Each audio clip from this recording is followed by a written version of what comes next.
In Lakanay, residents say the U.S. bombing of their village was done under pretext that Taliban had members living there. No one knows if any Taliban members were killed in that attack, but villagers lost their loved ones. 35-year-old Asdi Muhammad lost all of his family members in that attack, except for his younger sister, who was later taken away by German doctors for treatment and never came back. It was at about 3 a.m. The aircraft came and lit up our houses. Then some aircraft started bombing and no one was able to move. 10 members of my family, including my parents, grandparents, sisters, brothers, and uncles, were killed. Asdi Muhammad still has nightmares about that dreadful night. He says he hadn't heard from his surviving sister until half a year ago when he received a message from her. His sister told him she lost both her legs and has been living in Germany all these years. 80-year-old Haji Wahid says his family lived on the other side of the village. Some were able to escape, but his brother's family was not.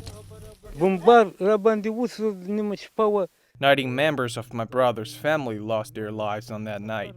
My brother, nephews, my nephew's kids, men, women, livestock, everything was gone after that night. Haji Wahid says he rushed to his brother's home trying to save his relatives, but was only able to drag their dead bodies out of the ruins. 60-year-old Muhammad Ibrahim says he suffers from hearing loss due to that attack. In the morning, some Americans came. The field was littered with bodies of men and women.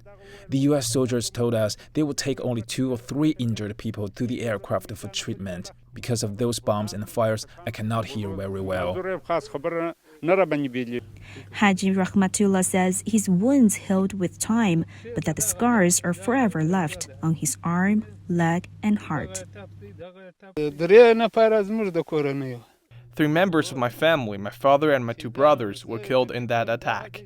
I myself was injured, as you can see. You can see all the scars even after I recovered. So this is exactly where the airstrike took place 17 years ago. At that time, about 25 families lived here, but all the houses were destroyed in that attack. Villagers have to relocate their homes to other places, and one of the victims' families told me about 113 people were killed in that attack. The villagers say they were relieved last year when they heard U.S. troops would leave their country. They say life is still tough, but that they finally feel long-lost peace and tranquility. So far, there's no official data about how many Afghan civilians died in U.S. airstrikes since 2001.